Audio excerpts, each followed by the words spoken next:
8th unit 2 வானிலை மற்றும் காலநிலை. 9th பார்த்துட்டோம். ஃபுல்லாக ரிவிஷன் தான் பண்ண போகிறோம். நீங்கள் தான் சொல்லணும், பதில் சொல்லணும். காலநிலை இயற்கை சூழ்நிலை அடிப்படை கூறுகளில் ஒன்று. ஆமாம் தானே? காலநிலைனா என்ன?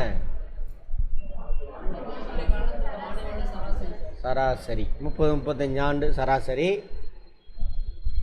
சரி, இது நிலத்தோற்றம், மண் வகை, இயற்கை தாவரம், விலங்குகள் மற்றும் மனிதர்களிடையே பெரும் தாக்கத்தை ஏற்படுத்துகிறது. கரெக்டா? நிலத்தோட்டத்துலேயும் தாக்கம் ஏற்படுத்துமா வானிலை?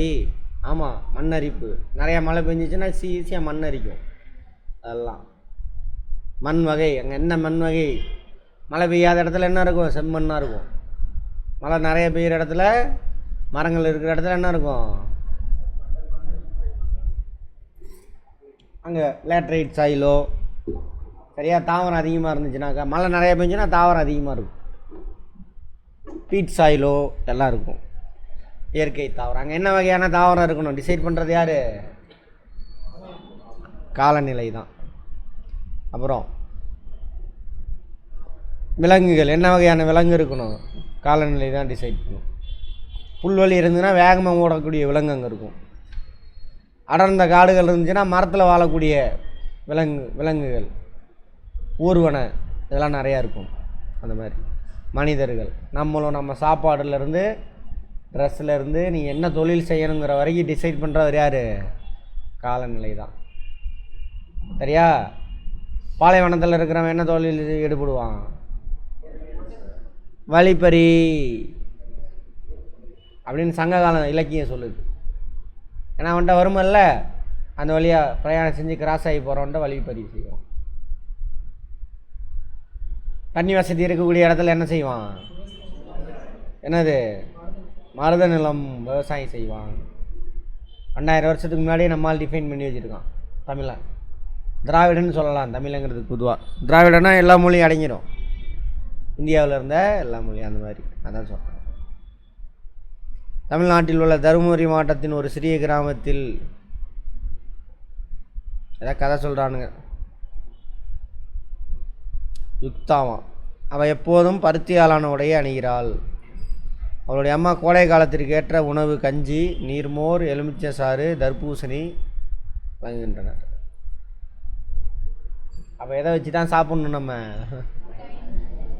நம்ம பூர்வீகம், நம்ம முன்னோர்கள் சாப்பிட்ட உணவு தான் சாப்பிட்ணும். இப்போ இந்த ஆப்பிள் திங்கிறது அதெல்லாம் திங்கவே கூடாது நமக்குள்ள. அது எங்கே விளையுது? உலர் பிரதேசத்தில் விளையும். சார் அதில் விட்டமின் சி இருக்குது சார், அது இருக்குது சார், இது இருக்குது சார். இருப்பீங்க 20, 30, 100 ஆப்பிளில் இருக்கக்கூடிய விட்டமின் சி ஒரு நெல்லிக்காயில் நம்ம ஊரில் விளையிறதுல இருக்குது.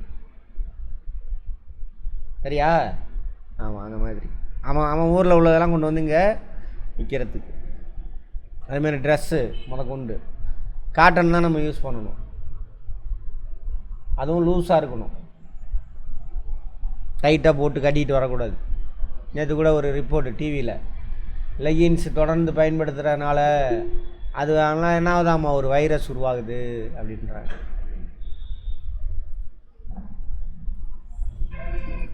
என்னையா என்னென்னமோ சொல்கிற, அது ரிப்போர்ட், ஆராய்ச்சி முடிவு. அது விட்டுருங்க. ஏன் சார் லூஸான ட்ரெஸ் போடணும்? நம்ம வெப்பமண்டலமாக பாடி டெம்பரேச்சர், நம்ம வேலை செய்யும் பொழுது இந்த பாடி டெம்பரேச்சர் இன்க்ரீஸ் ஆகும். பாடி டெம்பரேச்சர் இன்க்ரீஸ் ஆகும்பொழுது அதை குறைக்கிறதுக்காக என்ன உற்பத்தி ஆகும்? வியர்வை. வியர்வை யார் உறிஞ்சணும்? வளிமண்டலம் உறிஞ்சணும். இப்போ டைட்டாக போட்டு கட்டிக்கிட்டு இருந்தோன்னு வச்சுக்கோங்க, ஜீன்ஸ் பேண்ட் இதெல்லாம் போட்டு, அந்த வியர்வையை வளிமண்டலம் உறிஞ்சுமா? அதுதான் உறிஞ்சிக்கும். பேண்ட்டு, ஷர்ட்டு, டைட்டாக உள்ள ஷர்ட்டு. கரெக்டா? அப்போ வியர்வை வரும் பொழுது, வளிமண்டலம் உறிஞ்சும் பொழுது நம்மளுடைய உடம்புல உள்ள ஈரப்பதத்தை எடுத்துக்கிட்டு என்ன ஆகும்? அந்த தண்ணி வியர்வை ஆவியாக மாறும், பாடி டெம்பரேச்சர் குறையும். ஆனால் வளிமண்டலம் உறிஞ்ச முடியாது. ஏன்னா அதுக்குள்ளே காற்று போனால் தானே. நம்ம தான் டைட்டாக போட்டு கட்டி வச்சுட்டோமே. அப்போ என்ன ஆகும்? பாடி டெம்பரேச்சர் குறையாது, ஹீட் ஆகிரும். பாடி ஹீட் ஆனால் அன்கம்ஃபர்டபுள். சரியா? மனசு ஸ்ட்ரெஸ்ஸாக மாறும். சொன்னாலும் மரமே ஸ்ட்ரெஸ் உருவாகும். மரத்துக்கே, தாவரத்துக்கே ஸ்ட்ரெஸ் உருவாகும். அதை குறைக்கிறதுக்கு ஒரு ஹார்மோன் இருக்குன்னு பார்த்தோமா காலையில் பயாலஜியில். இப்போ நமக்கு என்ன பண்ணுவோம், உங்களை அறியாமல் ஒரு ஸ்ட்ரெஸ் உருவாகும். அதனால தான் நம்ம ஊரில் நம்ம ஜீன்ஸ் பேண்ட்லாம் அடுத்தவனுக்காக போட்டு போவோம், போட்டு பயங்கரமாக அப்படி வர்றப்போ போயிட்டு இருப்போம். வீட்டுக்கு போனோன்னு என்ன பண்ணுவோம், எப்படா இந்த கருமத்தை அவுத்து போடுவோம். ஆமாம் தானே, லூஸான ட்ரெஸ்ஸு போடுவோம். அதேமாரி தான் லேடிஸும். இது வெப்பமண்டலம், அந்த மாதிரியான இதெல்லாம் ட்ரெஸ்ஸெல்லாம் யாருக்கு, குளிர் பிரதேசத்தில் அவன் பாடியிலேருந்து டெம்பரேச்சர் போகக்கூடாதுன்னு உடம்பு ஃபுல்லாக பிடிச்சி கட்டிக்கிறான் டைட்டாக போட்டு. அதே மாதிரி நம்ம சினிமா கூத்தாடி பசங்களாம் போய் கேரவனில் உட்காந்து வந்து நடிச்சுட்டு காமிச்சிட்டு போயிடுறான். அதேமாதிரி டைட் ட்ரெஸ்ஸை போட்டுக்கிட்டு நம்ம என்ன பண்ணுறோம், சுற்றிட்டு தர்றோம். அதோட கொடுமை எதுவுமே இல்லை. சரியா, ரைட். அதே மே மாதத்தில் தியா என்பவர் நியூசிலாந்து எங்கே இருக்குது, தென் அரைக்கோளத்தில் 33 டிகிரிலாம் தாண்டி 66 டிகிரி பக்கத்தில் இருக்கும். 23 டிகிரி தாண்டி 66 டிகிரிக்கு பக்கத்தில் இருக்கும். அப்போ அங்கே எப்படி இருக்கும் கிளைமேட்டு, வெப்பம், குளிராக இருக்கும். அங்கே தான் அந்த மாதிரி ட்ரெஸ் பண்ணணும், அங்கே தான் ஹாட்டாக குடிக்கணும், அங்கே சாப்பாடு வேறு மாதிரி இருக்கணும், இனிப்பாக சாப்பிடுவாங்க, ஃபேட் உள்ள பொருள் அதிகமாக எடுத்துக்குவாங்க, எல்லாம் கறி சாப்பிட்ணும். அதெல்லாம் அவர் மேல் சட்டை துணி ஆடை மொத்தமானது அப்படின்னு அர்த்தம். கையில் க்ளவுஸ்லாம் போட்டுக்கணும், சாக்ஸ் போட்டுக்கணும். ஷூ இல்லாமல் நடக்க முடியாது, சாக்ஸ் இல்லாமல் நடக்க முடியாது. ஏன், தரையெல்லாம் மைனஸில் இருக்கும். நம்ம உடம்புல இருந்து என்ன வெப்பத்தை சரக்குன்னு உறிஞ்சி எடுத்துரும், ஜன்னி வந்து செத்து போயிடுவாங்க. அதுக்காக தான் சாக்ஸு, அதுக்காக தான் ஷூ. நம்ம இந்த வேகாத வெயிலில் சாக்ஸ் போட்டுக்கிட்டு ஷூவை மாட்டிகிட்டு சுற்றிக்கிட்டு இருக்கோம் பைத்தியக்காரத்தனமாக. ஆமாவா, ஸ்டைலு சினிமாவில் காட்டுறான். அப்போ தானே மதிக்கிறான் அந்த சமூகம், முட்டாள் சமூகம். ஆமாம் தானே, வேறு வழி இல்லை, அப்படியே உருவாக்கிட்டானுங்க. கொடுமை. அங்கே தான் போட்டிருக்காங்க கால் உரை, அவங்க தான் போடணும். அதுக்கு மேலே அதுவும் ஜென்ஸ்லாம் கோட் சூட்லாம் வேறு போடணும், கோட்டு ஸ்கார்ஃபெலாம் கட்டணும், டை. எதுக்கு, அளவுக்கு டை கட்டுறோமா, அவங்க எல்லாம் கார்பரேட்டில் டை கட்டிட்டு சுற்றிட்டு தரானுங்க. அதெல்லாம் எதுக்கு, பாடியில் உள்ள டெம்பரேச்சர், இந்த பட்டன் போடுறோம்ல, அந்த காற்று வழியாக இது வழியாக ஓட்டையில் போயிடக்கூடாது, வளிமண்டலம் உள்ளே போய் எடுத்துகிட்டு போயிடும். அதுக்கு தான் டை கட்டுறது. ஸ்கார்ப்பு தெரியுமா, கழுத்தில் கட்டுவாங்க, அது வழியாக போயிடக்கூடாது. அதுக்காக தான் மூஞ்சி மட்டும் வெளியில் தெரியும், ஃபுல்லாக வச்சுக்குவோம். பெண்களுக்கு பிரச்சனை இல்லை சார். அப்புறம் யூரோப்பியனில் இருக்கக்கூடிய பெண்கள்லாம் ஏன் சார் ரொம்ப கம்மியான நம்ம ஊர் பெண்கள் மாதிரி ட்ரெஸ் பண்ணாமல் கம்மியாக போட்டுக்கிறாங்க அப்படின்னா, பயாலஜி அதுலேயும் பெண்களோட ஸ்கின்னுக்கு அடியில் ஒரு லேயர் ஃபேட் இருக்கும், நல்லா ஆண்களோட திக்னஸாக ஃபேட் இருக்கும். இது இன்சுலேட்டராக செயல்பட்டு இதான் பாடி. தசை இருக்குல்ல, தசையிலேருந்து வெப்பம் இழக்கும். இந்த தசையிலேருந்து வெப்பம் வெளியில் போகாமல் என்ன பண்ணுக்கும், இந்த ஃபேட் வந்து தடுத்துரும். அதனால தான் அந்த ஊர் பெண்கள் ட்ரெஸ்ஸு குறை ஆடைன்னு சொல்லிக்கிறோம்ல, அது போட்டுக்கிறாங்க. பட் ஜென்ஸ் அப்படி இருக்க சொல்லுங்கள், ஜன்னி வந்து செத்து போயிடுவான். கோட்டு சூட்லாம் போட்டுக்கணும், வீரர் சூரர்லாம் அங்கே காட்ட முடியாது. சரியா, இது பயாலஜி, எதையுமே எக்ஸ்ட்ரா பிட்டிங்கெலாம் இல்லை. போய் செக் பண்ணி பார்த்துங்க. இதெல்லாம் கேள்வி ஏன்னு கேட்கலாம். யூபிஎஸ்சியில் அப்படிலாம் கேட்டுக்கிட்டு இருந்தானுங்க, இப்போ தான் கேவலமாக கேட்டுட்ருக்குறானுங்க. யூபிஎஸ்சிலே சொல்கிறேன், ஐஏஎஸ் எக்ஸாமில். சரி, அணிந்துள்ளார். அவருடைய அம்மா அவருக்கு சாண்ட்விட்சு, ஓட்ஸு ஏன் கொடுக்குறாங்க, பாடி ஹீட், அதில் இது அதிகம், கலோரி அதிகம். அந்த வீணாக போன ஓட்ஸ் இங்கே வந்து குடிச்சிக்கிட்டு இருக்குதுங்க முட்டாளுங்க. கேட்டால் பாடி அதிகமாகிடுச்சாமா, ஃபேட் அதிகமாகிடுச்சாமா. இதை குடித்தா இன்னும் கொஞ்சம் தான் ஃபேட் அதிகமாகும், சுகர் அதிகமாகும். முட்டா மூதேவிங்க அவன் சொல்கிறான்னு வாங்கி குடிச்சிக்கிட்டு இருக்கோம். நம்ம ஊரில் என்ன விளையுதோ அதை தான் தின்னு தொலையணும், அதான் நல்லது. வஞ்சரை மீன், வடிசாருன்னு என்னது, டீ காஃபிலாம் இருக்குல்ல, அதெல்லாம் குடிக்கிறான். அதுக்கு இதில் ஃபேட் அதிகமாக இருக்கும். அதனால் யுக்தா கிறிஸ்மஸ் விழாவை குளிர்காலத்திலும், தியா கிறிஸ்மஸ் விழாவை கோடை காலத்திலும் கொண்டாடுகின்றனர். காரணம் என்ன? யுக்தா எங்கே இருக்கா? வட அரைக்கோளம். தருமபுரி. சரியா? தியா எங்கே இருக்கா? தென்னரைகோளம் நியூசிலாந்து.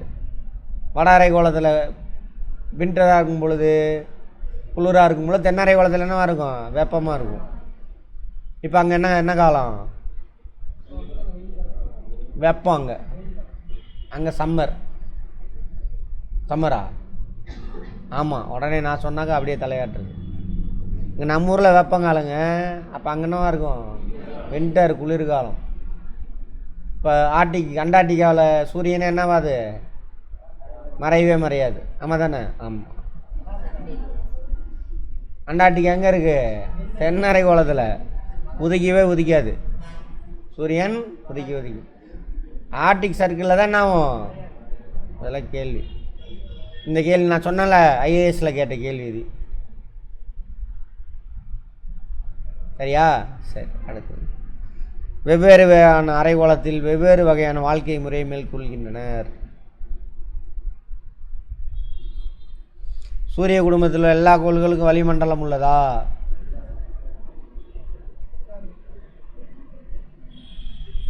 முதல் கோளுக்கு மட்டும் இருக்காது வளிமண்டலம்.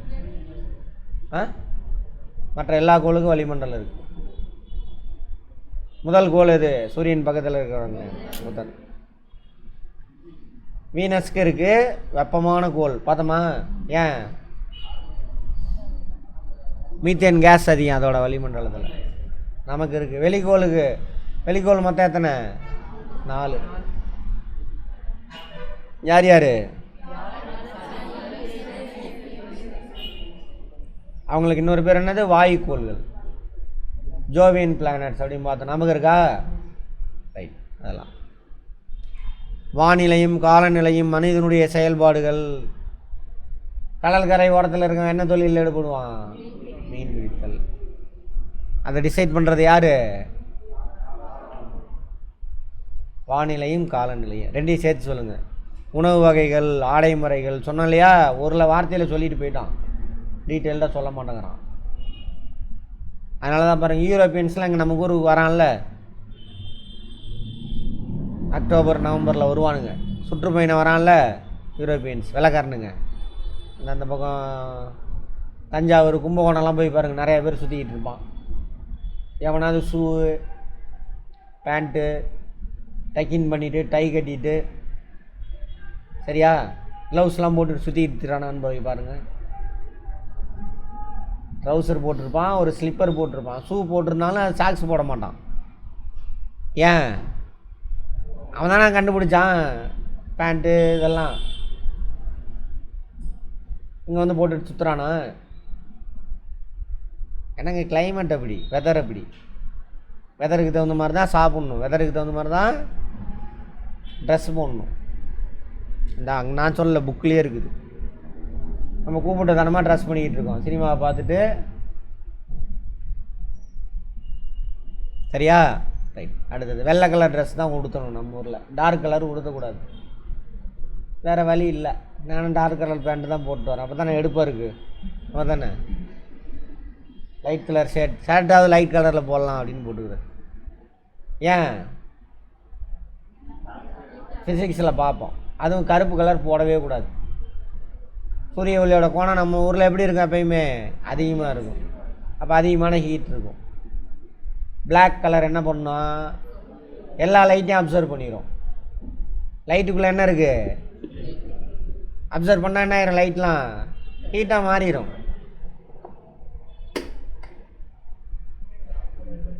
புரிஞ்சுதா? அப்போ கருப்பு கலர் போட்டால் என்ன ஆகும்?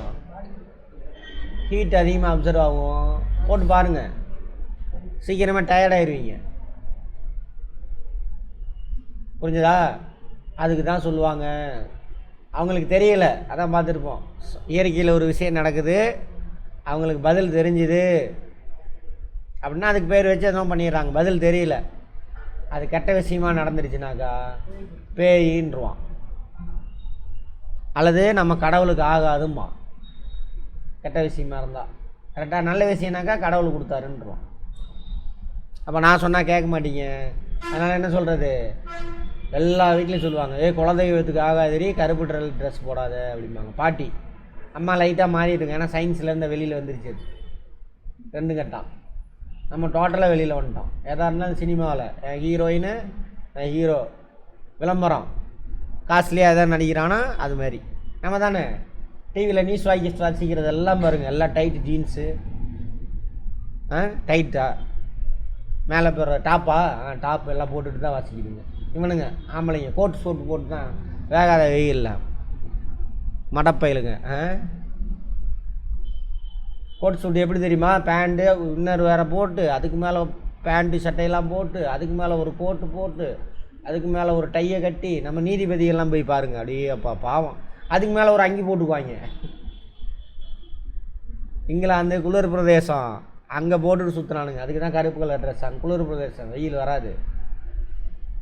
அதே ட்ரெஸ் இங்கே போட்டுட்டு உக்காந்துருக்கானுங்க. பாவமாக இருக்குது. போனாக்கா நீதிமன்றத்துக்கு போனால் அது இந்த வக்கீலுங்கெல்லாம் பாவம் இப்போ வண்டியிலே மாட்டிட்டு போகிறானுங்க. டே வேகாத வெயிலில். அவன் குளிர் பிரதேசத்துக்காக போட்டா எத்தனை என்ன ஆகும்? உள்ள எல்லா ஸ்பேர் பார்ட்ஸ் வெந்துடும். கொடுமை. அதுமாதிரி போலீஸ்காரங்களும் பாருங்கள் எவ்வளோ டைட்டாக. அவன் குளிர் பிரதேசம் டைட்டாக போட்டுட்டு சுற்றிக்கிட்டு இருந்தான். இங்கே பாவம் எல்லாம் அறிவு வளராத மனிதர்கள் மாக்கள் அப்படின்னு பாரு. யார் சொல்கிறா? நம்ம மாக்கள்னு யார் சொல்லுவா? வள்ளுவர். இதை சொன்னால் எவனும் காதுலேயே வாங்க மாட்டேங்கிறான். தெரியாத மாதிரி போயிட்டே இருக்கிறான். இவங்களாம் நம்ம எனக்கு சொல்கிறது சரியா? சமூகமெல்லாம் மாறினா தான் நம்ம மாற முடியும். ஆனால் ஒவ்வொருத்தனும் மாறினா தான் சமூகம் மாறும். புக்கில் இருக்குது, நான் எங்கேயுமே சொல்லலை. அதேமாதிரி நம்ம வீடு இருக்குல்ல, வீட்டோட ஸ்டைலு வெள்ளை கலர் தான் சுண்ணாம்பு அடிப்பாங்க நம்ம ஊரில். வெள்ளை தான் என்ன பண்ணும், லைட்டை எல்லாத்தையும் ரிஃப்ளெக்ட் பண்ணி விடும். வெண்டிலேட்டர் வைக்கணும், எங்கேயும் வெண்டிலேட்டரே வைக்கிறது இல்லை இப்போது. பார்ப்போம் எல்லாத்தையும். செய்யும் தொழில், வேளாண்மை, கடல் பயணம், மீன்பிடித்தல், நவீன போக்குவரத்து எல்லாத்தையும் தீர்மானிக்கிறது எது? வானிலை.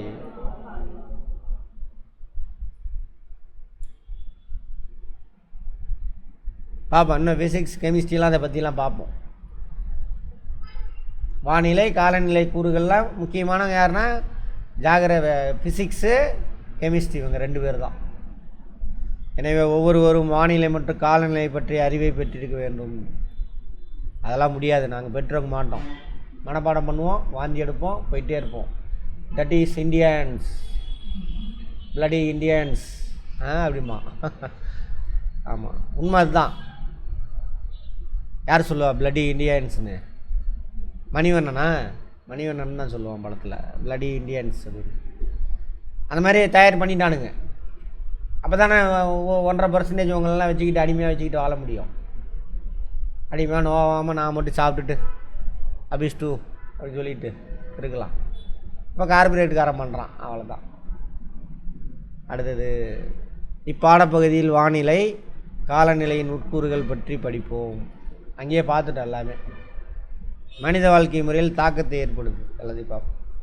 கிளைமான்ற வார்த்தையிலேருந்து வந்துச்சாமா, சாய்வு கோணம்னு அர்த்தமா, இன்க்ளைனேஷன் அப்படின்னு. இதெல்லாம் கேட்க மாட்டா, விட்டுருங்க. நம்ம எந்த மொழியிலேருந்து வந்து அது நமக்கு தேவையே இல்லை. சரி, வானிலை வானத்தின் தற்போதைய நிலை. ஒரு குறிப்பிட்ட இடத்தில் வளிமண்டலத்தில் நிலவும் சூரிய வெளிச்சம். சன்லைட் எப்படி இருக்குது? சன்லைட்டை பொறுத்து தானே இருக்கும். அந்த வளிமண்டலத்தில் வெப்பம் இருக்கும். வெப்பத்தை பொறுத்து தானே இருக்கும். உயர் அழுத்தம் தாழ் அழுத்தம் உருவாகும். அப்புறம் வெப்பத்தை பொறுத்து தானே ஆகும், ஈரப்பதம் தான் கிடைக்கும். எல்லாமே வெப்பம்தான், சூரியன் தான். இந்திய அரசியல் மாதிரியே. ஆமாம், இந்திய அரசியலே சொல்லலாம். வெப்பம், வளிமண்டல வெப்பம். வளிமண்டலத்தில் மேகமூட்டம், அந்த இடத்துல இருக்கக்கூடிய காற்றோட திசை சொல்கிறானுங்களா? டெய்லியும் வானிலை அறிக்கை பார்க்குறீங்களா? அதுக்கப்புறமா அது போய் பார்க்குறீங்களா? வானிலை அறிக்கை பார்க்குறீங்களா? காற்றழுத்தம், காற்றழுத்தத்தை பொறுத்து தான் எது நடக்கும்? காற்றழுத்தத்தை பொறுத்து தான் எது நடக்கும்? வளிமண்டல அழுத்தம், காற்றழுத்தன்றா வளிமண்டல அழுத்தத்தை பொறுத்து தான் எது நடக்கும்? காற்று. சரியா? காற்றை பொறுத்து எங்கேருந்து எங்கே வீசத்தை பொறுத்து தான் என்ன இருக்கும்? மழைப்பொழிவு, அப்புறம் ஈரப்பதம். போனால் அந்த 4 போட்டிருக்குமா? 5 இன்னையோட 5ன்னு நினைக்கிறேன். அதெல்லாம் பார்த்துட்டு வந்து பாருங்கள், பார்க்காதவங்க. இங்கே வந்தீங்கன்னா புரியாது. ரிவிஷன் ஆக்சுவலாக 9th ரிவிஷன். மழைப்பொழிவு இதெல்லாமே. வானிலை குறுகிய காலம், ஒரு நாளெல்லாம் இல்லை, இந்த செகண்டு அங்கே எப்படி இருக்குது அப்படி தான் சொல்லணும். எனக்கு சொல்லியிருக்காங்க. சரி, ஒரு நாளோ நேரத்திற்கு நேரம் மாறும், அப்படி அப்படிங்கிறதுக்குள்ள மாறிடும். பார்த்தோமா?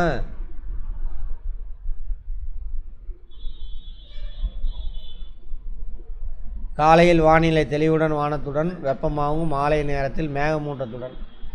காலையில் வானம் தெளிவாக இருக்குது, சாயந்தரத்தில் மேகமூட்டத்தோடு காணப்படுது. ஏன்? Convection current. வெப்பமடையுதா கீழே? என்னங்க கன்வெக்ஷன் ஆன்றீங்க? சூரிய ஒளி வந்து படுது, தரை ஹீட்டாகுது, வெப்பத்தை வெளியிடுது, வளிமண்டலம் வெப்பத்தை எடுத்து மேலே ரைஸ் ஆகுது. மேலே போக என்ன ஆகும்? நீராவி சுருங்கல் நடக்கும், க்ளவுடு ஃபார்ம் ஆகும். காற்றடிக்கிறதுக்கு வெப்பம் வேணும், க்ளவுடு ஃபார்ம் ஆகிறதுக்கு வெப்பம் வேணும். சரியா? மழையாகவும் இருக்கக்கூடும். இப்படி டெய்லி காலையில் மேகமூட்டை இல்லாமல் இருக்கும், சாயந்தரம் ஆனால் மேகமூட்டை உருவாகி மழை பொழிவு ஏற்படும். எந்த ஏரியா? எந்த ஏரியா? டெய்லியுமே பூமத்திய ரேகை பகுதி. சரியா? டிஸ்கவரிலாம் இனிமேல் பாருங்கள், அப்போ தான் புரியும். இது வரைக்கும் பார்த்தது சும்மா, இன்னும் இருக்குது. ஜியாகிரஃபி முடிச்சுட்டு பாருங்கள். ஜியாகிரஃபியில் பயாலஜி இருக்கும், ஃபிசிக்ஸு, கெமிஸ்ட்ரி எல்லாமே சேர்ந்தது தான் ஜியாகிரஃபி. ஃபிசிக்ஸ் நடத்தியாச்சா உங்களுக்கு? இன்னும் இல்லையா? கெமிஸ்ட்ரி முடிச்சுட்டு ஃபிசிக்ஸ் போவோம் அடுத்தது. காலையில் சொல்கிறேன், மார்னிங். இதேபோல் வானிலை குளிர்காலத்தில் குளிராகவும், கோடை காலத்தில் வெப்பமாக இருக்கும். நம்ம சிலர் அடிக்கடி இன்றைய காலநிலை மிகவும் நன்றாக உள்ளது, மோசமாக உள்ளது கேள்விப்பட்டிருக்கிறோம். கிளைமேட்டுன்னு சொல்லக்கூடாது, என்னென்னு சொல்லணும்? வானிலைன்னு தான் சொல்லணும். இன்றைக்கி கிளைமேட் சூப்பராக இருக்குல்ல, அடிக்கிறது. வெதர் தான் சொல்லணும். தமிழில் வானிலை. அதுதான் தாய்மொழியில் படித்தோம்னா கரெக்டாக இருந்திருக்கும். நம்மளை தான் ஒன்றும் இல்லாமல் ஒரு முட்டா ஜந்துக்கெல்லாம் உருவாக்கி வச்சுட்டானுங்க. கார்பரேட் பொருளை வாங்கி நுகரக்கூடிய ஒரு ஜந்து, அப்புறம் கார்பரேட்டை போய் அடிமையாக வேலை செய்கிறதுக்கு ஒரு ஜந்து, அவ்வளோதான். அப்புறம் முட்டா பயல்களாக வச்சுருந்தோம்னா தான் என்ன பண்ண முடியும்? முட்டா பயல்களாம் எல்லாத்தையும் ஆட்சி செய்ய முடியும். திருட்டு பசங்களாம் சேர்ந்து ஆட்சி செய்யலாம், அதுக்காக உருவாக்கி வச்சுருக்காங்க. ஆனால் அக்கூற்று தவறானது. சரியா? இன்று வானிலை நன்றாக உள்ளது அல்லது மோசமாக இருக்குது அப்படி தான் சொல்லணும். கிளைமேட் சூப்பராக இருக்குல்ல இன்றைக்கி, அப்படி சொல்லக்கூடாது. சரியா? ரைட்.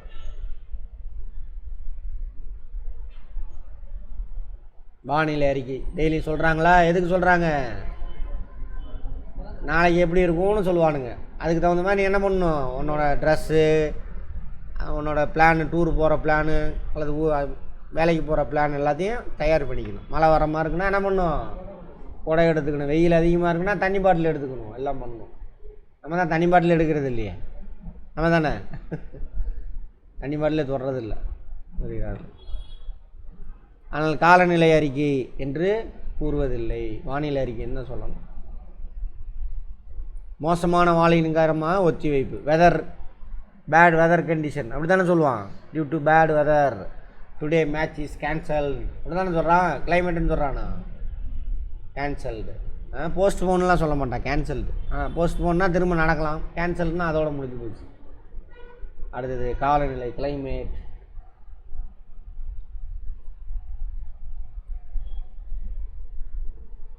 ஒரு பகுதி நீண்ட நாளைய வானிலையின் சராசரி. சராசரின்னு மேக்ஸில் என்னென்னு பார்த்துருப்போம். 10 நம்பர் இருக்குது, எல்லா நம்பரையும் பேலன்ஸ் பண்ணி ஒரு மைய புள்ளி சொல்கிறது, அதானது சராசரி. அது மாதிரி சேலம் வர ஹாட் கிளைமேட்டு, வருஷம் ஃபுல்லாக ஹாட்டாகவும் இருக்குது, ஏதோ கொஞ்சம் நாளில் கூலாகவும் இருக்கும். பட் ஹாட்டு தான் அதிகமாக இருக்கனால வெப்பமண்டல காலநிலை. சரியா? அதே மாதிரி இந்த க்ளவுடு இதெல்லாம் வந்து என்னது? மான்சூன், பருவக்காற்று, வெப்பமண்டல பருவக்காற்று காலம். இந்தியாவோட வானிலையே அப்படி தான். தென்னிந்தியாவில் ஒரு மாதிரி இருக்கும், வட இந்தியாவில் ஒரு மாதிரி இருக்கும். சராசரி தன்மையின் நீண்ட காலத்தில் 35 வருடங்களுக்கு கணக்கிட்டு கூறுவது. ரெண்டும் வானிலை காலநிலையின் கூறுகள் ரெண்டும் ஒன்று தான். வானிலையிலேருந்து தான் எதை டெரைவ் பண்ணுவாங்க? காலநிலை. 10 நம்பரை வச்சு தான் சராசரி எண் கொண்டு வருவாங்க. அது மாதிரி மாறக்கூடியதல்ல, அடிக்கடிலாம் மாறாது.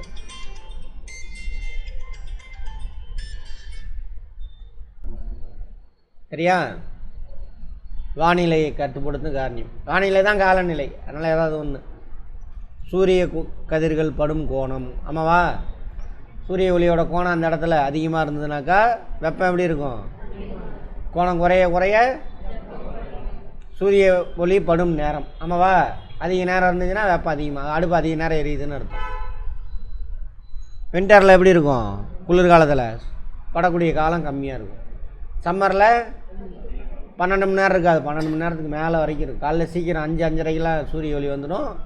சாயந்தரம் 6:30 என்ன ஆகும்? 6:30-7 மணி ஆயிரும் மறையிறது. இப்போ இந்த மாதம் வரும் பாருங்கள், இந்த ஜூலையா ஆகஸ்ட் மாதம் பாருங்கள், நம்ம ஊர்லாம் 7 மணி வரைக்கும் சூரிய ஒளி இருக்கும். ஏன்? அப்போ தான் தமிழ்நாட்டை கிராஸ் ஆகும், நம்ம ஊரை கிராஸ் ஆகும் செங்குத்தா. எங்கேருந்து 23 டிகிரி வடக்குலேருந்து கிராஸ் ஆகி போகும். அடுத்தது சூரிய ஒளி படும் நேரம், உயரம் கடல் மட்டத்திலேருந்து எவ்வளோ ஹைட் இருக்குது. அப்புறம் நிலம் மற்றும் நீர் பரவல், நிலம் மற்றும் நீரோட பரவல். வட அரைக்கோளத்தில் என்ன அதிகமாக இருக்குது?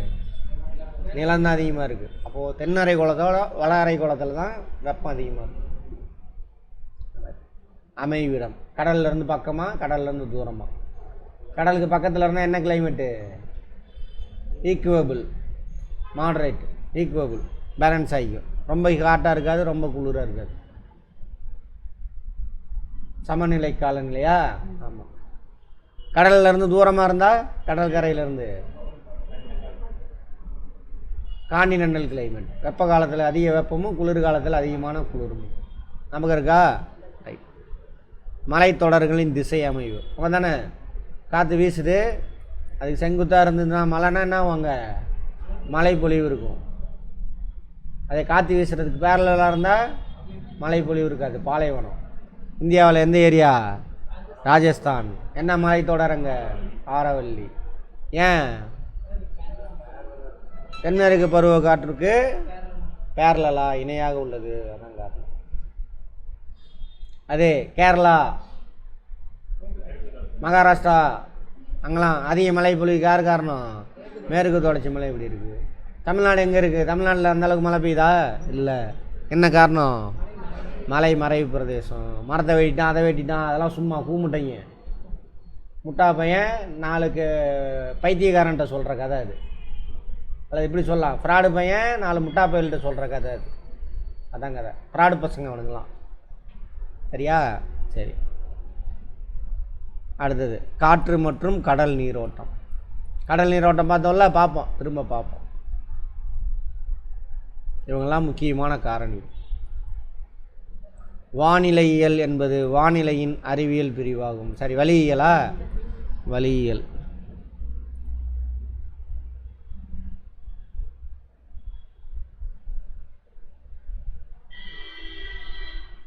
இந்த பாக்ஸை காணோம். அட்மாஸ்பியரில் அதிகமான இருக்கக்கூடிய வாயு எது? எத்தனை பர்சன்டேஜ்? நைட்ரஜன் கேஸ் எதுக்கு தேவை? உயிரினங்களுக்கு, புரோட்டீனுக்கு அதுதான் முக்கியம். ஓகேவா? எல்லா உயிரினத்துக்கும். அடுத்தது 2வது அதிகமான வாயு ஆக்சிஜன். எத்தனை பர்சன்டேஜ்? 3வது அதிகமான வாயு எது? ஆர்கான். 4வது அதிகமான வாயு தான் இது. முக்கியமான பசுங்குடியில் வாயில் எது? வாயு எது? Carbon di oxide. இதுதான் அதிக அளவு இருக்கும். மற்ற அதுவே எத்தனை பர்சன்டேஜ்? 0.03%. அதான் கேட்பாங்க, பார்த்துக்கோங்க. ஆர்கான் 9.7 ஒரு 9.6 வரும். மெட்ராலஜி, மீட்டராலஜி அப்படின்னா வளியியலாம். மெட்ராலஜி வளியியல், வளிமண்டலத்தை பற்றி படிக்கணும்னா வளியியல். கிளைமேட்டாலஜி ரொம்ப வளியியலினுடைய டோட்டலாக எடுக்கிறது.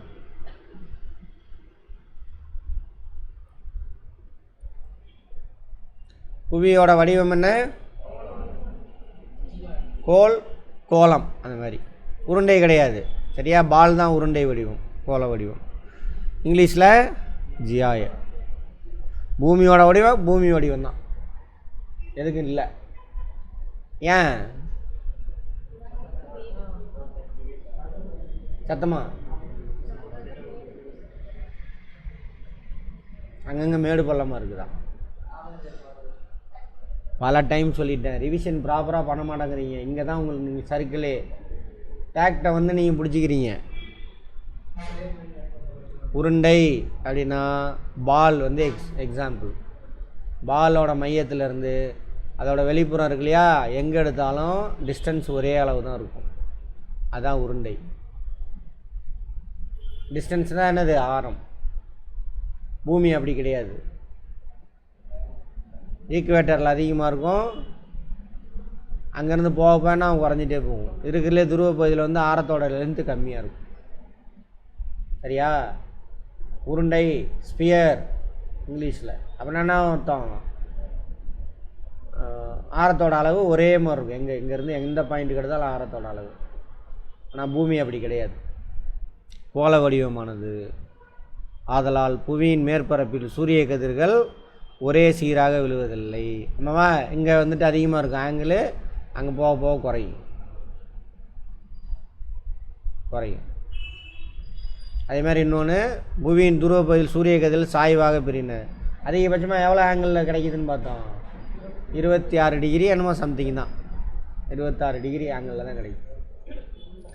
ஆதலால் அங்கு சூரிய வெளிச்சம் குறைவாகவோ அல்லது இல்லாமலோ இருக்கும். ஆமாவா? 66 டிகிரி சாய்வாக சூரியனை சுற்றி வர்றதுனால கொஞ்ச நாள் சூரிய ஒளியே வராது. எங்கே? துருவ பகுதி.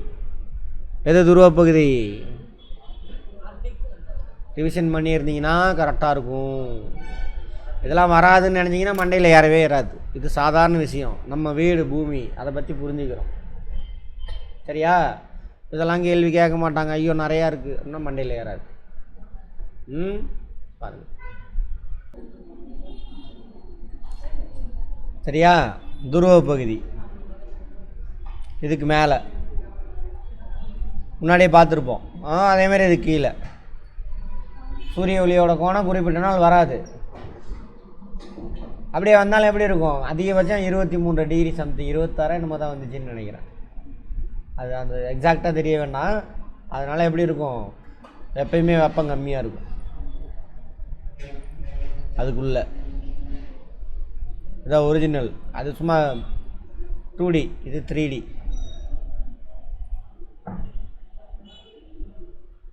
அங்கே மிகவும் கடும் குளிர் நிலவுகிறது.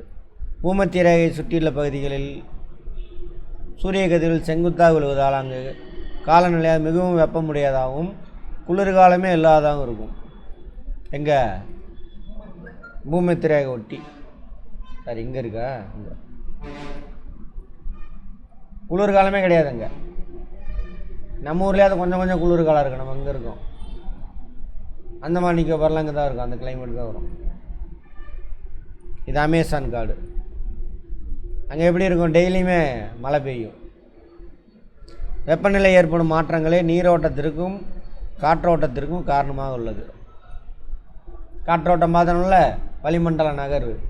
அதுமாதிரி கடலில் நீரோட்டம் சொன்னால 6 மாதிரி ஓடிக்கிட்டு இருக்கும். அதுக்கும் முக்கியமான காரணம் வெப்பநிலை தான். எப்படின்னு பார்ப்போம், வெயிட் பண்ணுங்கள். வெப்ப காற்று வளிமண்டலத்தில் மேலே நோக்கி செல்வதால் அவ்விடத்தில் காற்றின் அழுத்தம் குறைவாக உள்ளது. கரெக்டாக?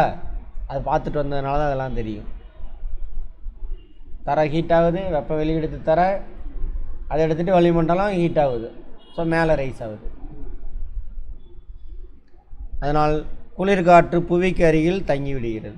குளிர் காற்றுன்னா அங்கே இருக்குது. இது மேலே ரைஸ் ஆயிடுச்சு. இங்கேருந்து குளிர் காற்று இப்படி வரும்.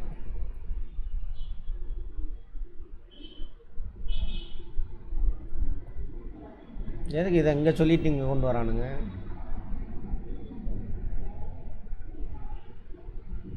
முக்கியமான கூறுகள்: வெப்பநிலை, மழை பிரிசிபிட்டேஷன், காற்றழுத்தம், ஈரப்பதம், காற்று, மழைப்பொழியில் வந்துருச்சா? ரைட். அதெல்லாம் வெப்பநிலை.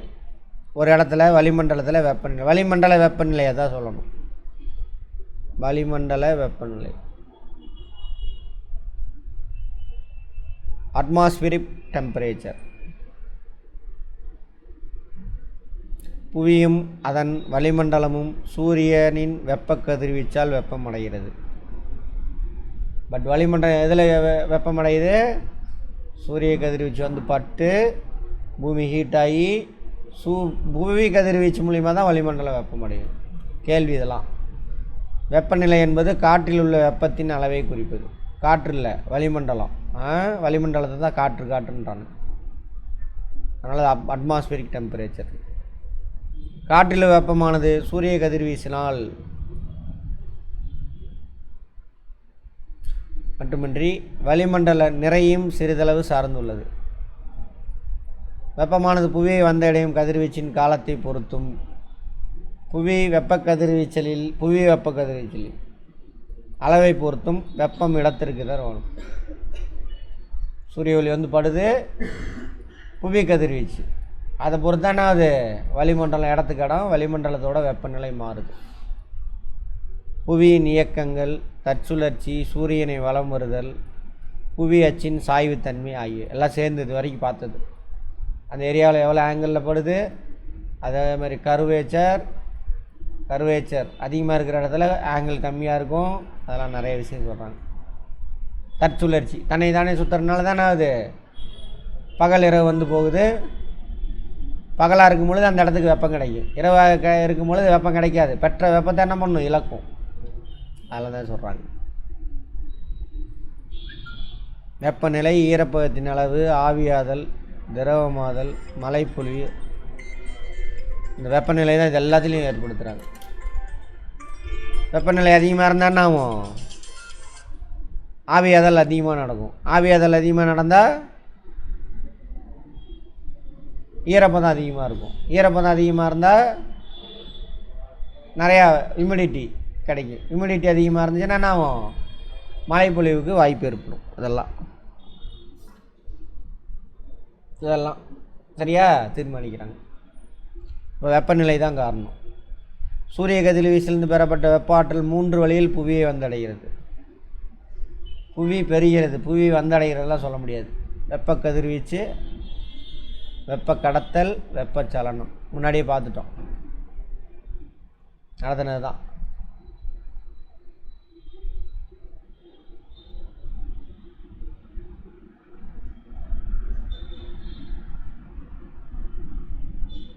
வெப்ப கதிர்வீச்சு சூரியன்லேருந்து வருது இல்லையா, சூரிய கதிர்வீச்சு. தரை ஹீட் ஆகுது. தரையில் மேலே உள்ள மாலிக்யூல் மட்டும் ஃபஸ்ட்டு ஹீட் ஆகும், அப்புறம் என்ன பண்ணும், அதோட கீழே வரைக்கும் ட்ராவல் ஆகும்.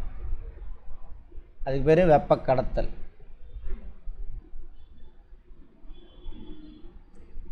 வெப்பம் 3 விதத்தில் ட்ராவல் ஆகும்னு பார்த்தோம் முன்னாடியே. கண்டக்ஷன். அடுத்து ஹீட்டான வெப்பம் என்ன பண்ணும், தானாக வெளியிடுது. புவி கதிர்வீச்சு, டெரஸ்ட்ரியல் ரேடியேஷன். அடுத்தது இந்த வெப்பத்தை பிடிச்சிட்டு என்ன பண்ணும், இந்த வளிமண்டலம் மேலே ரைஸ் ஆகும். மேலே போக போக வெப்பத்தை இங்கே விட்டுட்டே போகும். அதுக்கு பேர் என்னது, வெப்பச்சலனம். ஞாபகம் இருக்கா?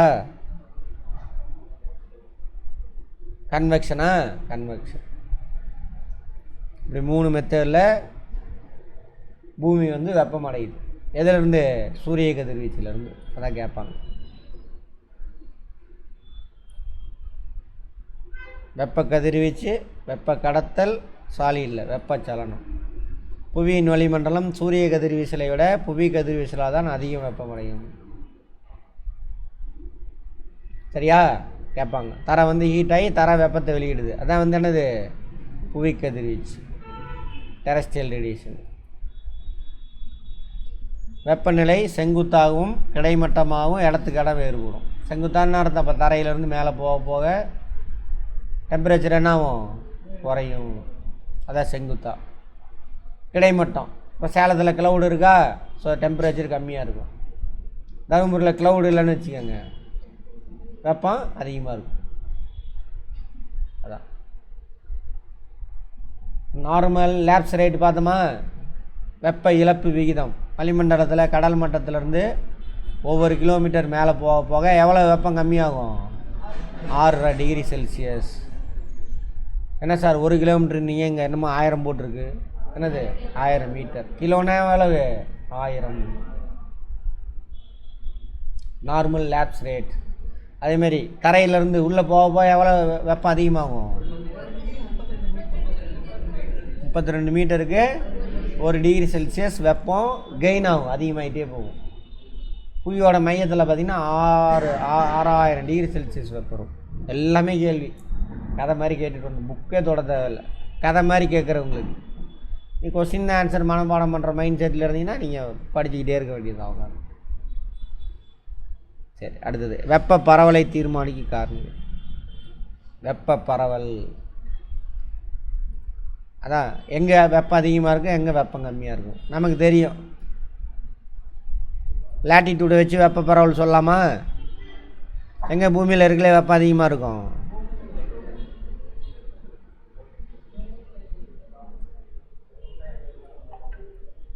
latitude. The factors affecting the distribution of temperature. அச்சக்கோடு. அடுத்து உயரம். இப்போ தான் பார்த்தோம் நிலத்தோட தன்மை. கடல் நீரோட்டம் பக்கத்தில் இருக்கா இல்லையா? பக்கத்தில் கடல் நீரோட்டம் குளிர் நீரோட்டம் ஓடிட்டு இருந்தால் எப்படி இருக்கும்? வெப்பம் கம்மியாக இருக்கும். வெப்ப நீரோட்டம் ஓடிட்டு இருந்தால் வெப்பம் அதிகமாக இருக்கும். வீசும் காற்று எந்த திசையிலேருந்து காற்று வருது, எந்த இடத்துலேருந்து? வெப்ப பிரதேசத்துலேருந்து வந்தாக்கா இங்கே வெப்ப காற்று வீசும். குளிர் பிரதேசத்துலேருந்து வந்தால் இங்கே குளிர் காற்று வீசும். அப்போ குளிராக இருக்கும் டெம்பரேச்சர். சரிவு, இருப்பிடம், அது ஓகே, கடல்லேருந்து தூரமாக பக்கமாக அதெல்லாம். அப்புறம் இயற்கை தாவரம்,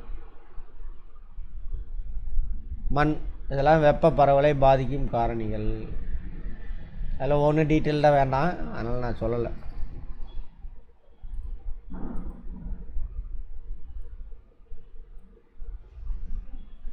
சம அளவு கோட்டு வரைபடம். அட்லஸ் எல்லோரும் வாங்கியிருக்கீங்களா? அட்லஸ் வாங்காமல் படிக்கவே கூடாது. பின்னாடி போனீங்கன்னாக்கா இந்த மாதிரி போட்டிருப்பாங்க.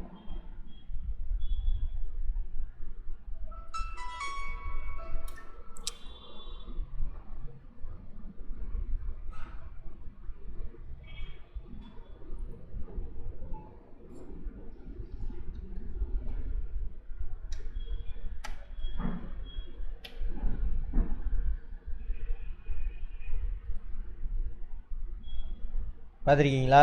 இந்த மாதிரி சிமேட்டிக் மேப்ஸ் ஒவ்வொரு கலரும் ஒவ்வொன்று கொடுத்துருப்பான்.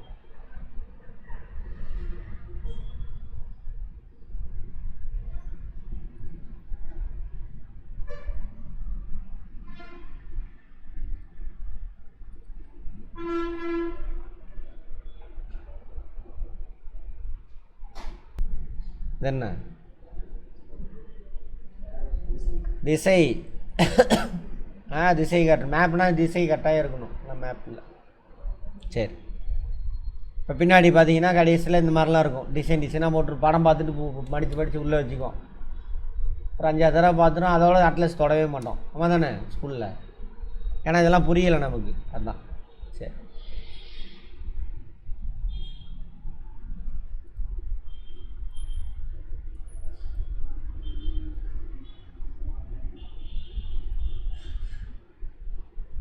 ஆவரேஜ் டெம்பரேச்சர், எந்தெந்த இடத்துல எவ்வளோ டெம்பரேச்சர் அப்படின்னு போட்டிருப்போம். ஒரு கோடு போட்டிருப்போம்.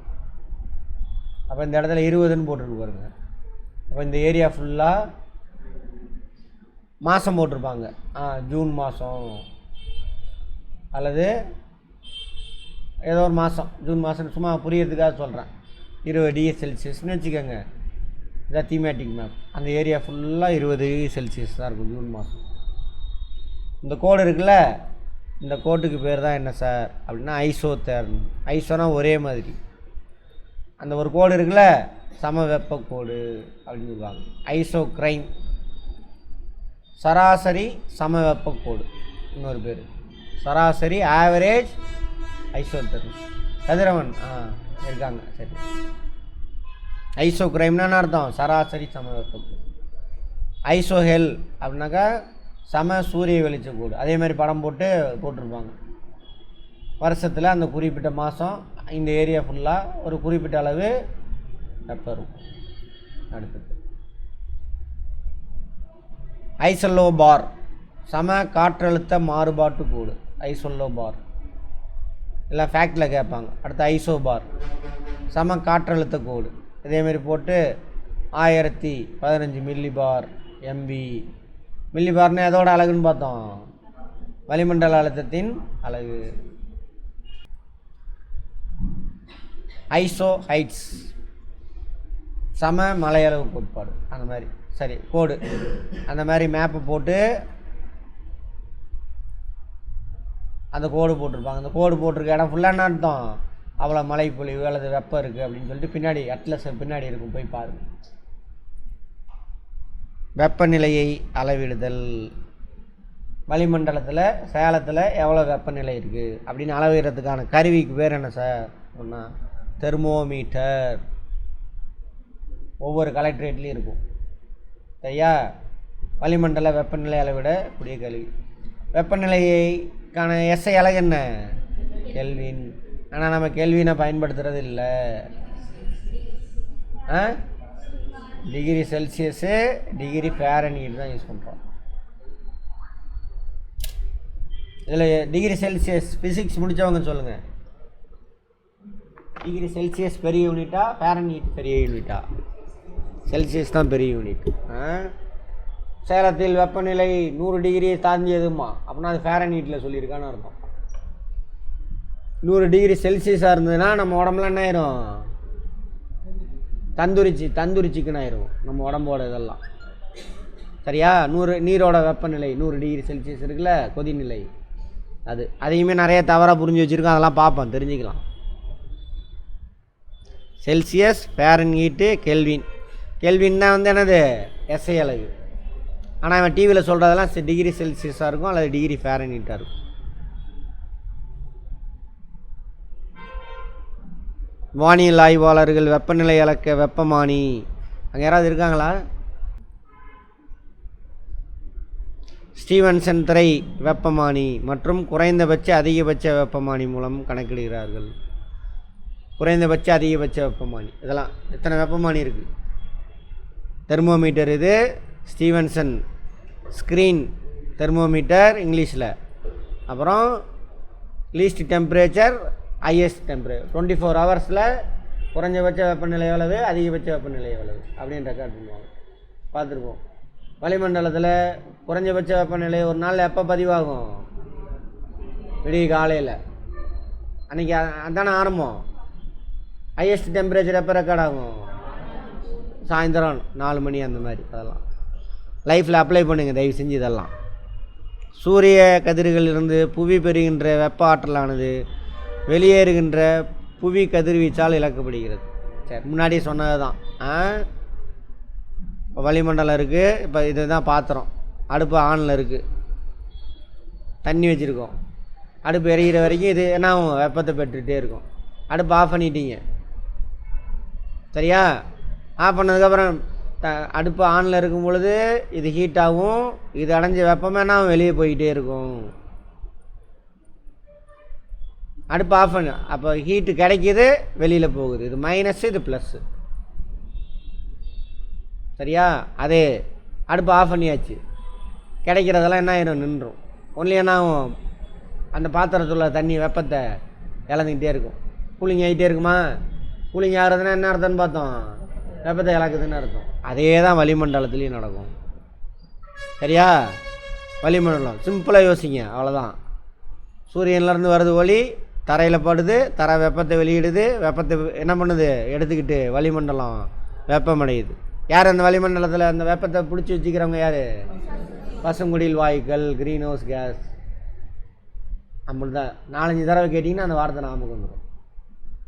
ஆனால் என்ன இருக்கக்கூடாது, இது கூட தெரியலையேன்னு நினச்சிங்கன்னா மண்டையில் ஏறாது. இதெல்லாம் கேட்பாங்களா, இவ்வளோ கஷ்டமாக இருக்குன்னு நினச்சிங்கன்னா ஏறாது. எதையுமே கஷ்டம் கிடையாது சரியா. குழந்த மாதிரி இருக்கணும், எதாக இருந்தாலும் கற்றுக்கலாம், வா பேசிக்கலாம் அப்படின்ட்டு. அப்படி இருந்தால் போதும்.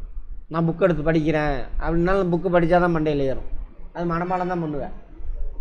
அதனால் கதையை கேளுங்க, புரிஞ்சு போச்சு. புரிஞ்சதை வச்சு ஆன்சர் எழுதுங்க. சினிமா படத்துக்கு சினிமா ஒன்று போயிட்டு வரீங்க சரியா, ஒரு கொஸ்டினர் கொடுத்து சினிமாவின் கதாநாயகன் பெயர் என்ன கேட்டால் எழுதுவியா இல்லையா, கதாநாயகனும் கதாநாயகியும் எந்த இடத்தில் சந்தித்து கொண்டனர் கேட்டால் எழுதுவீங்களா இல்லையா? அது மட்டும் ஏறுது. இந்த கதையை சொன்னால் மட்டும் ஏன் மண்டையில் ஏற மாட்டேங்குது? சரியா? இதை நீ கதையாக பார்க்க மாட்டேங்கிற, அதான் பிரச்சனை. கொஸ்டின் ஆன்சராக மனப்பாடம் பண்ணி பண்ணி வாந்தி எடுத்தே பழகிவிட்டாங்க. மாறுங்க, மைண்ட் செட்டு தான் காரணம், மாற்றுங்க. அடுத்தது, வளிமண்டலம் புவி கதிர்வீச்சால் வெளியேற்றும் வெப்பத்தால் பிற்பகல் 2 மணிலேருந்து 4 மணிக்குள் அதிக வெப்பமடைகிறது. அதான் சொல்ல வரோம். பகலில் வந்து என்னாகும், வெப்பமடைஞ்சிட்டே இருக்கும், ப்ளஸ் ஆட் ஆகிட்டே இருக்குது. பகல்லையும் அதேமாதிரி வளிமண்டலம் வெப்பத்தை வெளியில் அனுப்பிட்டே தான் இருக்கும். அடுப்பு ஆஃப் பண்ணியாச்சு, அப்போ இரவு வெப்பம் கிடைக்காது, ஒன்லி மைனஸ். அதனால தான் குறைஞ்சிட்டே வரும். அடுத்த நாள் காலையில் சூரியன் வரதுக்கு முன்னாடி தான் இருக்கிறதுலே லீஸ்ட் டெம்பரேச்சர் ரெக்கார்ட் ஆகும். அப்போ தான் திரும்ப அடுப்பு ஆன் பண்ண மாதிரி. ஆகையால் நாள்தோறும் அதிகபட்ச வெப்பநிலை பிற்பகல் 2 மணிலேருந்து 4 மணிக்குள் பதிவாகும். குறைந்தபட்ச வெப்பநிலை அதிகாலை 4 மணி முதல் சூரிய உதயத்துக்கு முன் பதிவாகும். பேசிட்டோமா? முன்னாடியே பேசினதான். அடுத்து வெப்பநிலை வீச்சு, மீன் டெம்பரேச்சர்.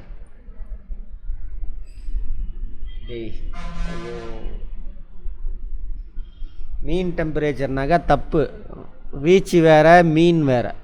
ஆமாவா? மீன் என்னது? ஆவரேஜ், சராசரி.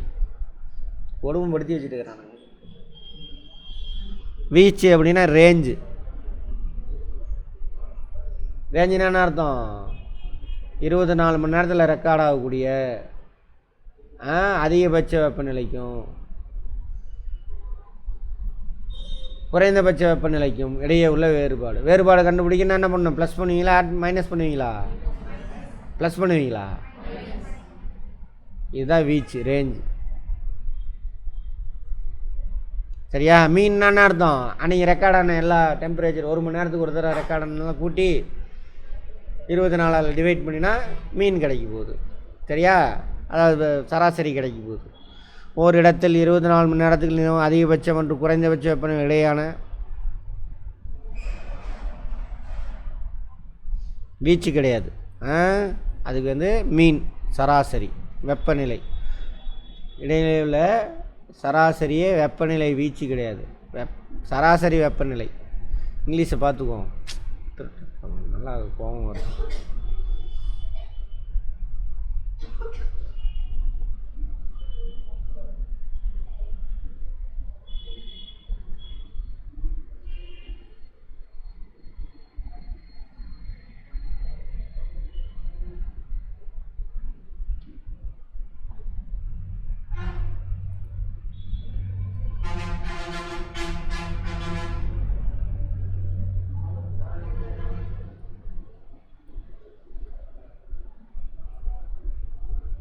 ஓகேவா?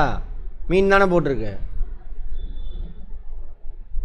மீன் தானே சராசரி. மாற்றிக்கங்க, லூசுத்தனமாக எழுதி வச்சுருக்கிறானுங்க. இன்னும் திருத்தாமே வச்சுருக்கானுங்க. The average of maximum and minimum temperature within 24 is called mean daily temperature. மீன்னாலும் ஆவரேஜ் தான் அப்படின்னு தெரியல அவனுங்களுக்கு, புக் எழுதுனவனுக்கு. நல்லா அதான் இதில் போட்டு எழுதிட்டானுங்க. அடுத்து டையூர்னல் ரேஞ்ச் ஆஃப் டெம்பரேச்சர். இதுதான் வேறு. டையூர்னல் அப்படின்னா ஒரு நாளில் ரெக்கார்ட் ஆகக்கூடிய highest temperature minus least temperature, குறைந்தபட்ச வெப்பநிலை. ரெண்டுக்குள்ள வித்தியாசம் தான் அது டையூர்னல் ரேஞ்ச் ஆஃப். டையூர்னல்னால் 24 ஹவர்ஸ் அப்படின்னு அர்த்தம். டைனா 2, 12 மணி நேரம் பகல், 12 மணி நேரம் இரவு. 24 ஹவர்ஸை ஒரு நாளை டைன்னு சொல்லுவாங்க. ஓகேவா? இது அதே ஒரு நாளோட சராசரி டெம்பரேச்சருக்கான ஃபார்முலா தான் என்னது? ஹையஸ்ட் டெம்பரேச்சர், லீஸ்ட் டெம்பரேச்சர் ரெண்டையும் கூட்டி 2ஆல் டிவைட் பண்ணால் சராசரி கிடைக்கும். ஓகேவா? தப்பாக போட்டு வச்சுருக்குறானுங்க. அடுத்து ஆனுவல் ரேஞ்ச் ஆஃப் டெம்பரேச்சர். ஒரு வருஷத்தில் ஒரு இடத்துல எந்த மாதம் அதிகமான டெம்பரேச்சர் ரெக்கார்ட் ஆகும், அது எந்த மாதம் கம்மியாக ரெக்கார்ட் ஆகும். அது இப்போ தமிழ்நாட்டில் எந்த மாதம் அதிகமாக ரெக்கார்ட் ஆகும்? மே மாதம். எந்த மாதம் கம்மியாக ரெக்கார்ட் ஆகும்? ஜனவரி மாதம். ஏதாவது ஒரு மாதம் தான் பிடிக்கணும். அந்த 2 மாதத்தோட ஆவரேஜ் இருக்கு இல்லையா? அந்த 2 மாதம், இந்த மாதத்தோட ஆவரேஜ், இந்த மாதத்தோட ஆவரேஜ் ரெண்டையும் மைனஸ் பண்ணோம்னா டிஃப்ரென்ஸ் கிடைக்குது இல்லை? அதுக்கு பேர் தானே அது ஆனுவல் ரேஞ்ச் ஆஃப் டெம்பரேச்சர். இந்த annual range of temperature difference between the highest and lowest mean monthly temperature. அந்த ஏன்னா மந்தில் எத்தனை மாதம் இருக்குது, 30 நாள் இருக்குல்ல, அந்த 30 நாளோட சராசரி எடுப்பாங்க. ஒரு பாயிண்ட்டு தான் எடுத்துக்கணும், அதனால் சராசரி எடுத்துக்குவாங்க. ஹையஸ்ட் மந்த்து மே மாதம் எவ்வளோ சராசரி, லோயஸ்ட் மந்த்து ஜனவரி மாதம், அந்த மாதத்தோட சராசரி ரெண்டோட டிஃப்ரென்ஸ் எடுத்தானது, அதுக்கு பேர் ஆனுவல் ரேஞ்ச் ஆஃப் டெம்பரேச்சர். இதை வச்சு என்ன பண்ணலான்னு இதில் கேள்வி கேட்பாங்க. இந்த ஆனுவல் ரேஞ்ச் ஆஃப் டெம்பரேச்சர் ரொம்ப டிஃப்ரென்ஸ் அதிகமாக இருந்துச்சுனாக்கா அங்கே குளிர் காலத்தில் பயங்கர குளிராக இருக்கும், வெயில் காலத்தில் பயங்கர வெயிலாக இருக்கும்னு அர்த்தம், ஹாட்டாக இருக்குன்னு அர்த்தம். அதே மாதிரி டையூர்னல் ரேஞ்ச் ஆஃப் டெம்பரேச்சர் பார்த்தோம்ல, அது பகலில் பயங்கர டிஃப்ரென்ஸ் அதிகமாக இருந்ததுன்னா பகலில் பயங்கர வெயிலாக இருக்கும், ஹாட்டாக இருக்கும், இரவில் பயங்கர கூலாக இருக்கும். பேர் கிரில்ஸ் பாலைவனத்திலலாம் போயிருப்பான், பார்த்தீங்கன்னா தெரியும். பாலைவனத்தில் பகலில் பயங்கர ஹாட்டாக இருக்கும், தண்ணியை தேடி அலைவான், அதை பண்ணுவான், ட்ரெஸ் எல்லாம் சுற்றுவான் கோவணத்தை கட்டிட்டு. முடிஞ்சால் தண்ணியை என்ன பண்ணுவான், எடுத்து மேலே ஊற்றிக்குவான். அப்படியே நைட்டில் அப்படியே உள்ட்டாவாயிடும், குளிரும், அவனுக்கு நடுக்கும், நெருப்பை மூட்டிக்கிட்டு உக்காந்துட்டு இருப்பான். பாலைவனம் அந்த மாதிரி இருக்கும். ஏன் சார் கேள்வி யோசிங்க பார்ப்போம். இதெல்லாம் கேட்டிருக்கா, ஸ்டேட்மெண்ட் கொடுத்து டிஎன்பிசிலே கேட்டான் பாருங்கள், ஓகேவா. அந்த ரேஞ்ச் ஆஃப் டெம்பரேச்சருக்கு பேர் என்னது, வியாப்தி, வெப்ப வியாப்தி, ரேஞ்ச் ஆஃப் டெம்பரேச்சர். தினசரி வெப்ப வியாப்தினா டையூர்னல் ரேஞ்ச் ஆஃப் டெம்பரேச்சர் இங்கிலீஷில், சரியா. வருடாந்திர வெப்ப வியாப்தினா ஆனுவல் ரேஞ்ச் ஆஃப் டெம்பரேச்சர், ஒரு ஆண்டு வெப்ப வியாப்தி. சமவெப்ப கோடுகள் மூலம் வெப்பநிலை பரவலை கண்டுபிடிக்கலாம். புவியின் வெப்ப மண்டலம் மொத்தம் எத்தனை மண்டலம் இருக்குது, 3 வெப்ப மண்டலம், ஆமாவா. என்னென்ன வெப்ப மண்டலம், எதுலேருந்து எது வரைக்கும், 23 டிகிரி வடக்குலேருந்து 23 டிகிரி தெற்கு. ஏன் அங்கே வெப்பம் அதிகமாக இருக்குது, சூரிய ஒளியோட கோணம் அதிகமாக இருக்கும், அதுவும் வருஷத்தில் 2 தடவை செங்குத்தாக படும், 90 டிகிரியில் இருக்கும். மற்ற நாளில் கோணம் அதிகமாக இருக்கும், அதான் வெப்பமண்டலம். அடுத்தது இல்லைங்க, அதை அப்படியே படிச்சிடலாம். கடகரேகைக்கும் மகர ரேகைக்கும், tropic of cancer, tropic of capricorn. செங்குத்தான கதிர்களை பெறுவதால் அதிகபட்சமான வெப்பத்தை பெறுது இம்மண்டலம், வெப்பமண்டலம் இங்கிலீஷில் டிராபிக்கல் ரீஜன், சரியா. வெப்பமண்டலம். அயன மண்டலம் டோரிட் ரீஜன்.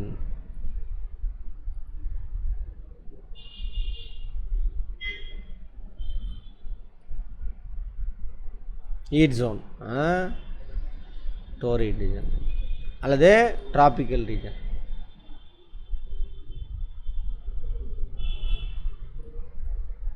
ஓகேவா.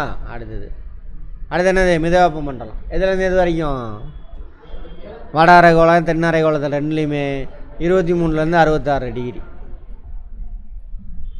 கருவுடாக இருக்கிறதுனால என்ன ஆகும், சூரிய ஒளியோட கோணம் கம்மியாக இருக்கும், அதனால் மிதவெப்ப மண்டலம்.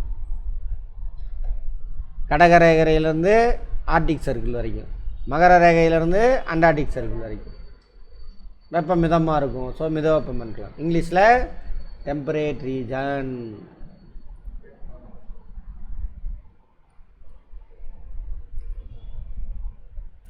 வட அரைகோளத்தில் கடகரேகைக்கும் ஆர்டிக் வட்டத்திற்கும் இடைப்பட்ட பகுதியாகும். தென்னரை கோளத்தில் மகர ரேகைக்கும் அண்டார்டிகா வட்டத்துக்கு இடைப்பட்ட பகுதியாக அமைந்துள்ளது. இது சூரியனின் சாய்வான கதிர்களை பெறுவதால். ஏன் சாய்வான கதிரை பெறுது, கருவுடாக இருக்குது, அதோட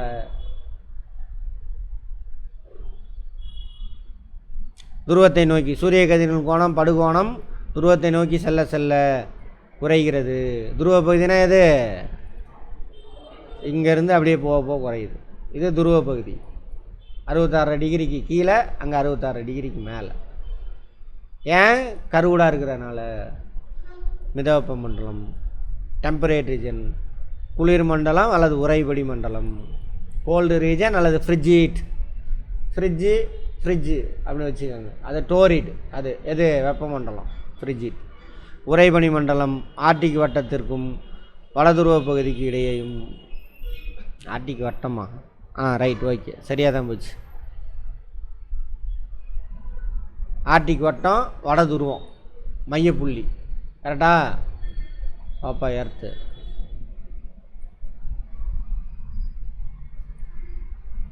இது ஆர்டிக் புள்ளி, இது ஆர்டிக் வட்டம். இந்த பகுதியில் இருக்கும்.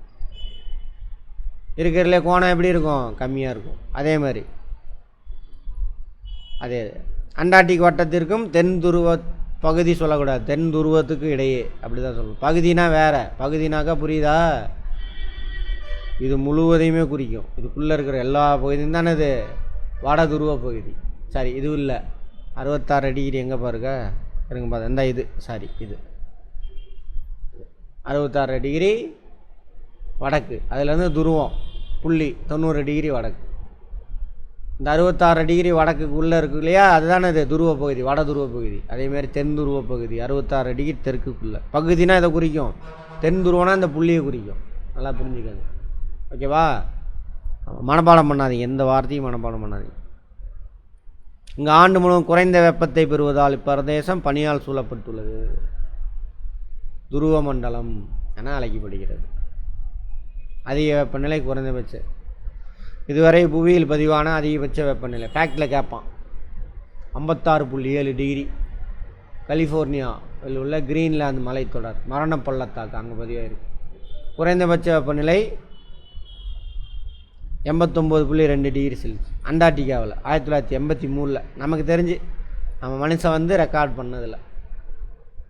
சோவியத் வோஸ்டாக் நிலையத்தில் அண்டார்டிகா வந்துட்டு நிறையா ஆய்வு நிலையம் எல்லாம். அண்டார்டிகா யாருக்குமே சொந்தம் கிடையாது. பட் ஒரு நாடு போய் அங்கே என்ன பண்ணலாம், ரிசர்ச் சென்டர் ஓப்பன் பண்ணிக்கலாம். அது மாதிரி சோவியத் யூனியன் யுஎஸ்எஸ்ஆர் இருக்கலாம். அப்போ யுஎஸ்எஸ்ஆர், இப்போ ரஷ்யா. ஓகேவா? அவனுடைய ரிசர்ச் சென்டர் அங்கே ரெக்கார்ட் ஆனதான் -89 டிகிரி செல்சியஸ். அப்சல்யூட் டெம்பரேச்சர் எவ்வளவு? 0 கெல்வின். Very good. டிகிரி செல்சியஸ்ல கேட்குறேன். -273. ஃபிசிக்ஸ் அட்டன் பண்ணவங்க சொல்லணும், அட்டன் பண்ணாதவங்க பார்ப்போம். இப்படிலாம் கேள்வி இருக்கா அப்படின்னு கேட்டுகிட்டே வாங்க, பார்ப்போம்.